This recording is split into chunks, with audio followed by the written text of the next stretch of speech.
UDF അധികാരത്തിൽ വന്നാൽ ഇടതു സർക്കാർ തടഞ്ഞുവെച്ച ആനുകൂല്യങ്ങൾ നൽകുമെന്ന് KPCC working president AP Anilkumar MLA. Kerala state service pensioners association 41ാം ജില്ലാ സമ്മേളനം ഉദ്ഘാടനം ചെയ്ത് സംസാരിക്കുകയായിരുന്നു അദ്ദേഹം.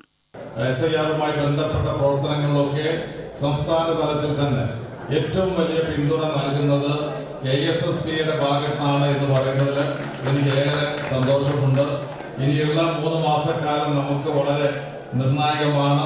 നമുക്ക് പാർലമെന്റ് ഇലക്ഷനും പഞ്ചായത്ത് ഇലക്ഷനും കഴിഞ്ഞു.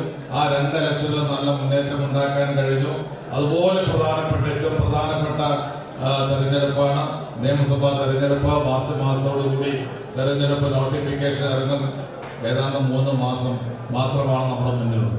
ആ 3 മാസക്കാലം KPCC ആവിഷ്കരിക്കുന്ന പ്രവർത്തനങ്ങൾ തീർച്ചയായിട്ടും KSSB-ക്ക് നൽകാൻ കഴിയുന്ന പിന്തുണ മുൻകാലങ്ങളിൽ നൽകിയതുപോലെ തന്നെ ഇനി അങ്ങോട്ടുള്ള ദിവസങ്ങളിലും ഉണ്ടാവണം.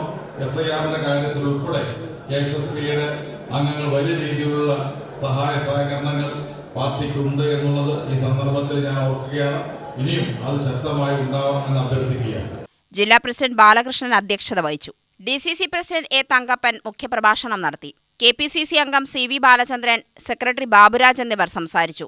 സമ്മേളനം സംസ്ഥാന പ്രസിഡന്റ് MB വേലായുധൻ ഉദ്ഘാടനം ചെയ്തു. രാജൻ ഗുരുക്കൾ സംസാരിച്ചു. സുഹൃത്ത് സമ്മേളനം സംസ്ഥാന വൈസ് പ്രസിഡന്റ് C. ബാലൻ ഉദ്ഘാടനം ചെയ്തു. KV Murali, M. Paul, Neyyattinkara Murali, B. Ramachandran, C. Velayudhan തുടങ്ങിയവർ പ്രസംഗിച്ചു.